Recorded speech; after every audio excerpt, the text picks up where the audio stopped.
Hello and welcome to the Ilene Silverman Show. I'm your host, Ilene, and on this week's program, our guests discuss the upcoming celebration of the life of Alexander von Humboldt with a free program featuring a talk by best-selling author Andrea Wulf and a special performance by the Gainesville Master Chorale. Stay with us. We'll be right back.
Welcome back. Thanks for joining us for our program. I'm delighted to introduce my guest, Dr. Richard Sadov, President of the Florida Museum of Natural History Associates Board. And Dick, it's wonderful to have you here as a guest. Thank you for having me. Well, you're a busy man. You're well recognized in this community, well respected as a plastic surgeon. Thank you. And then you wear another hat. You're president of the board for Gainesville Master Chorale, and you perform with them. You have, by the way, a wonderful voice. I've heard you sing at parties and in performance. And so we all appreciate your time to continue as president for the Florida Museum. And ever since you first mentioned this event coming up Sunday, October 6th, it's been months ago at a board meeting, I've been looking forward to this moment to learn more about it and to let our viewers know about what is happening. So set the stage for us. Tell us what's going to come up there. Well, the 250th anniversary of this remarkable scientist, naturalist who contributed so much to our understanding of the Earth, and we'll talk more in different ways. Yes. Until you mentioned the name Alexander von Humboldt, I don't think I really knew much about him at all. Well, at the time, he was the most famous personality in all of Europe, as famous as Napoleon. Everyone knew who he was. It's in North America that we've forgotten about him a little bit, but certainly a household name in Europe and the rest of the world. Yes, I agree, and I've come to know that. And now we are not forgetting about him because Andrea Wulf has written this outstanding book, The Invention of Nature. Really his life in wonderful detail, and what an extraordinary life that he has, that she's presented to us. And so she is part of this event on Sunday, October 6th, because she is coming to speak. Well, the museum in its wisdom has made the decision to honor Humboldt's 250th anniversary, as he is being honored throughout the world. Yes. And invited Andrea Wulf to join us. She's stopping first in New York and then in Washington and at Duke, and then joining us on Sunday, October 6th at the Phillips Center. Right. And we have read this incredible book that tells the story of this amazing man. I looked at it and I went, now this is a lot of words, a lot to read. But then I turned the pages and it's mesmerizing. It is. And it's beautifully written with illustrations, many of his, from all the trips and experiments and everything. And we have heard her speak through video, and it will be a wonderful opportunity. And this is a free opportunity for people to attend the talk, the performance, free of charge. Doors open at 6:30 p.m. on that Sunday, and you want to rush in to get your seat before the Gainesville Master Chorale performs at 7 p.m. And we're going to talk more about that. But go back, put on your Florida Museum hat again for me, and talk about why this has come to them and what it means for our museum. Well, we want to remember, of course, that the museum is the official natural history museum for the state of Florida. Indeed. And we're very proud of that. And the mission statement of the Florida Museum of Natural History is to inspire people to care about life on Earth. And that's what all of this is all about. So it fits right in with the mission statement of the Florida Museum of Natural History. Yes, and it resonates with so many parts of UF. It's a huge collaboration. Tell us the others that are involved. It's an impressive list. It is, and it's the College of Liberal Arts and Sciences, the Biodiversity Institute, Latin American Studies, Smathers Libraries, Performing Arts, Rothman Chair, and of course the Gainesville Master Chorale. And this breadth of interest and support just shows what a remarkable human being he really was, worthy of celebrating his life. Indeed, and Humboldt, the first environmentalist, had a global view that all of these people, all of these entities at UF resonate with. They all can see that. He had a view that's so beautifully expressed in this book of our world and how we are tied into nature and how we are just one tapestry of life. Well behind his time. It's amazing how he was the father figure for Darwin and so many others that followed his lead as a great naturalist. And how he pointed out the importance of not only objectively seeing science, but he talked about the way science had to be viewed also in a poetic way and with feelings and in a subjective way both. And that's really what's unique about our program, is that we're combining science and art together at the same time instead of just the performance by, the presentation by Andrea Wulf. Right. Beautifully stated. Thank you, Dick. We're going to take a quick break. Stay with us. We'll be right back.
Welcome back. We're talking about the celebration of Alexander von Humboldt, and I'm pleased to introduce Dr. Will Kessling, music director and conductor, Gainesville Master Chorale. And Will, welcome. I'm glad you've joined us. Thanks for having me. Certainly. Well, you're a large part of the program, Gainesville Master Chorale, Dick singing in it, along with 99 other wonderfully talented vocalists, many of which people will recognize from their years of performance in parts of this community. And you're also a UF professor of music for how many years, you said? Well, I'm at UF for 17 and 42 altogether Did we around the hear country. that? We're glad your talent is here. Well, thank you so much. We all benefit from it. And the program you have put together for October 6th as part of this finely woven earth, just speak to us about how this all came about and the viewpoint that you are expressing in the music. Well, when Dick began to talk to me about Andrew Wulf coming, to the Phillips Center to give this lecture, and he threw his water-worn book at me, and he says, "Read this." And well, his had been out in the rain, which is kind of fun. I had a little fun trying to hold it together. Yeah. So it was natural, right? Yeah. And but at any rate, I read the book, and we met with the board and the director, and about having the Master Chorale sing and combining this whole idea of art, music, and of course, choral music has poetry. That's 50% of it. That's a lot true. of folks don't think about that. So, picking texts that talk to this finely woven earth, to this whole concept and philosophy of Alexander von Humboldt. And so then I started putting together, using my imagination, which I really love to do, is to put together programs that speak to some theme. Well, and you and you know this because you've been rehearsing. I mean, I cannot believe, when did you start this? Because you've not even had that many weeks to rehearse for this. Well, we've been rehearsing. We've had 4. I mean, given the October 6th holidays and everything, storms a couple and of storms. everything. Yeah, yes. And it's so impressive. Sorry. No, it's impressive, and I know Dick is enthusiastic too. So tell us a little. I know we want to be in the audience, so we can't know everything, but give us a little more overview. For instance, the first piece, which Dick talked about at our Florida Museum board meeting with composer Mendelssohn's cantata. This is incredible. Tell us. Humboldt cantata, and Dick can say, will tell you about it, because he actually introduced this piece to me. Oh, well done, Dick. Well, just a little bit of research and help from friends, and it is remarkable that this genius Humboldt was a contemporary of Mendelssohn and Goethe and others, and he invited Mendelssohn to write this piece of music for the opening of his lecture series at Berlin University, where he also presented his major work called Cosmos, which has contributed so much to the understanding of nature and the planet. Definitely, yes. So that opens up the program. Yes, we're going to do the first movement of the cantata, which is Welcome. And so it's perfect. Fitting opening, from the cantata. But you have so many different parts of this that will speak on different levels to many people. Just give us a few more hints. Harry Belafonte. Oh, Harry Belafonte. Yes. Harry Belafonte, we come from the water, living in the water. So we're living the biosphere. The water is the hydrosphere. And we talk about the different organizational parts of the earth and creation. And so a lot of folks, at least in our age group, will know Harry Belafonte. So there's music there that is entertaining, foot tapping, serious, and even tear attracting. And includes talk about the instruments, your different accompaniment, what's happening with that. Well, of course, we have pianists, we have a small orchestra to accompany the Mendelssohn. We're going to close with an Appalachian Mountain bluegrass piece with fiddle and bass, and who knows what else we might throw on there. There's some other surprises, right, Dr. Sato? Yeah. Well, what's unique is he's written this genius program which touches on nature all the way around, as he mentioned, the air, the water, the fire, and that's why it's such a segue into what Andrea Wulf has to say afterwards. Yes, I agree. And everyone that is in a seat at the Phillips Center Sunday, October 6th, they're in for a treat all the way around. Thank you so much. I'm quite excited. We're going to take another quick break. Stay with us. We'll be right back.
We're talking about Gainesville Master Chorale with Dr. Will Kessling. And Will, how long have you been music director and conductor of I've been music organization? director and conductor of the Gainesville Master Chorale now for 16 years. Okay, that's a good.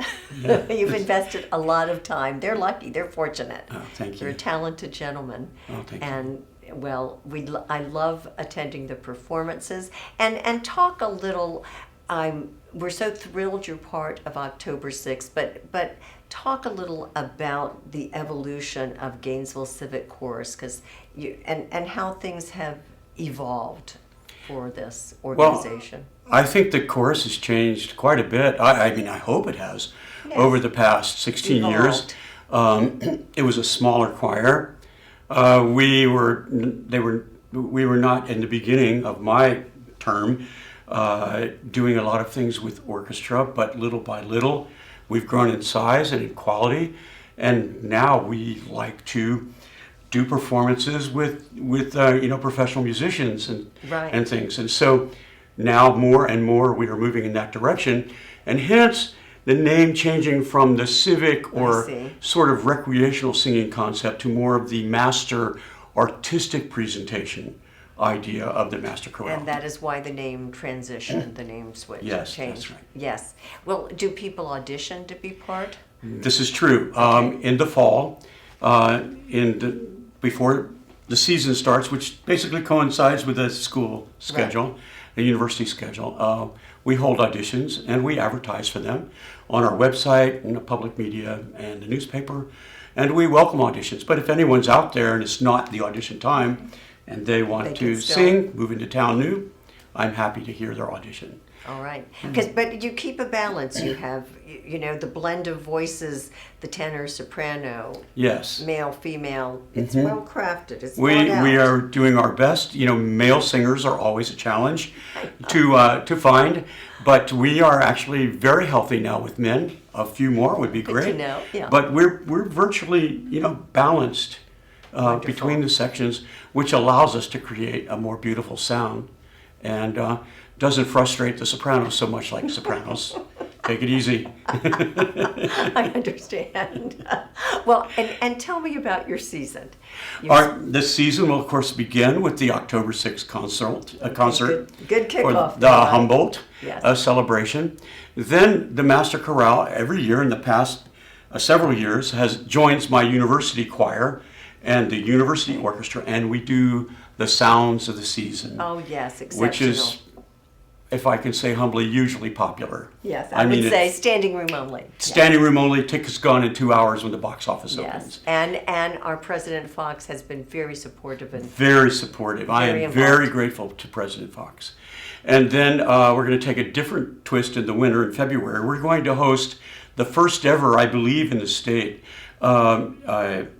community choir choral festival, and so the Master Chorale is going to host it in February. Outstanding. So, and with that will include a public concert at the end, not only with my choir singing, but with the guest choirs coming from around the state. What an opportunity. So, yeah, I'm really excited to see how this all turns out. And where will that be, or where do you It will usually take place in the perform? auditorium, and I'm going to have a senior moment and say it's in February, but can't remember the date. That's okay, because we're But gonna, we'll advertise it, yes, certainly. Yes, definitely. And then we will close the season celebrating another 250th oh birthday. no, another anniversary And that's birthday. Ludwig van Beethoven. Oh, And so we're That's doing a concert at the Phillips Center. This time we'll again joining forces with the University Orchestra and the Concert Choir and the Master Chorale, and we will do a whole evening of Beethoven's best choral works. And how fabulous. yes, and then Oh, the next sound will fall will be the Beethoven Ninth Symphony. So within the year we'll have celebrated the main choral works So, of so Beethoven. you've got to always be working on what's happening now, such as for October 6th, and looking ahead. You've got Always looking ahead. You're moving always. Always looking ahead. Yes. And in fact, if anyone were to criticize me, Will, you They need to won't. live more in the present. You're always living out there. But my whole life seems to be Brains are- planning and preparing. Yes, I understand, Yeah. but we in the audience are grateful because we get the benefit, and we love applauding you, and thank Well, you thank for you so sharing much. so much. Gainesville Master Chorale, part of this program October 6th, but a whole season to look forward to. We appreciate that. Thank you. Thank you, and stay with us. We'll be right back.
We're talking about the celebration of Alexander von Humboldt, and what a celebration it will be on Sunday, October 6th.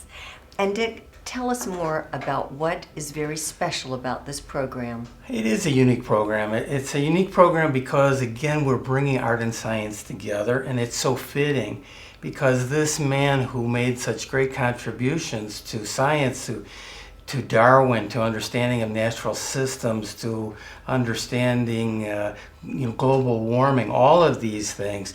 This is a man who broke from the Aristotle idea that science had to be objective and cold and test tubes and mathematics without any feeling. And he emphasized that in order to truly understand nature, you really had to be able to understand it and feel it and use your senses. And this is the genius of what Dr. Kessling has done, I agree. is to create a program where the audience will indeed be moved and feel nature exactly the way von Humboldt wanted us to. I agree. So well said. I agree. When we are in that audience, all of his ideas will be visualized through your program, and then with the wonderful talk by the author Andrea Wulf. it is just so moving.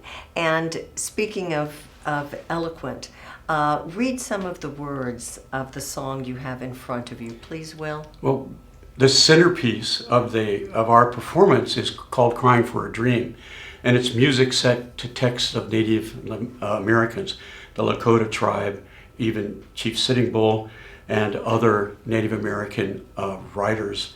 And for example, and it all talks about, we are one with nature and everything. So for example, our Native American narrator will read this while we're singing and while the music's going on, and it would sound something like this. My mother told me, every part of the earth is sacred to our people.